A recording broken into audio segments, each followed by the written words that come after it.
Magandang hapon sa lahat mga ka-idol. Good afternoon everyone. So salamat at medyo malamig ngayon ah. Shoutout sa mga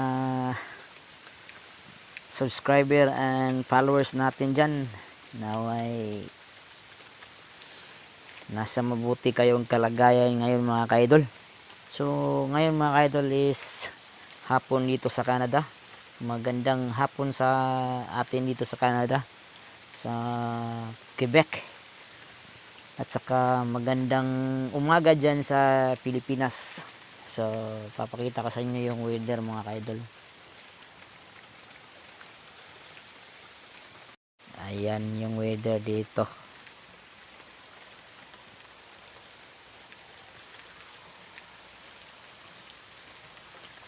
So kanina pa tong madaling araw at ngayon is hapon na. Hindi pa humupa yung ulan. Grabe lamig. Sabayan pa ng malamig na hangin. Pasok tayo. Dahil napakalamig. Patay. Tayo mabuksan.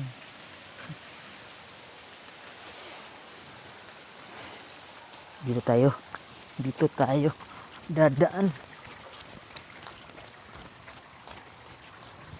sa kabila tayo dadaan. Putik na yan, grabe lamig.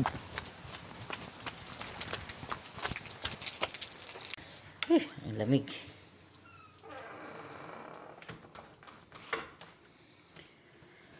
So ayan mga ka-idol, ito yung accommodation namin mga ka-idol. Ayan. So, ito yung kwarto ko.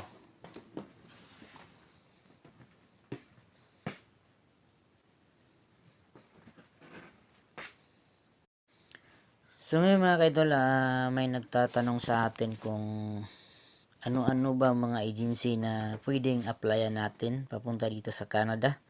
Lalo doon sa mga skilled workers na number 1 na kailangan ng Canada mga ka-idol.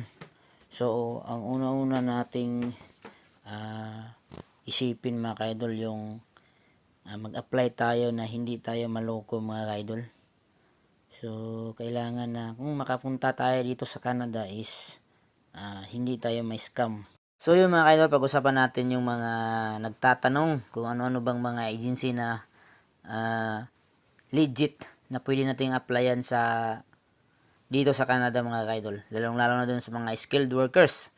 So, unang-una dyan mga ka-idol, tatlo lang ang mairekomenda ko sa inyo sa ngayon mga ka-idol. Unang-una, si Mercan. Pangalawa is si Staff House. Pangatlo is si IPAMS. So, yun lang mga ka-idol ang agency na mairekomenda ko muna sa ngayon mga ka-idol. Punta kayo sa inyong browser, i-search niyo si poa.gov.ph. Doon nyo po makikita ang agency na tatlo kong binanggit mga ka-idol. At saka doon po nyo po mahanap yung mga hiring lang mga ka-idol. So good luck sa inyo mga ka-idol. Sa gustong mag-apply na po kayo. At kailangan talaga ng mga skilled workers dito sa Canada mga ka-idol dahil kulang po sila sa skilled workers.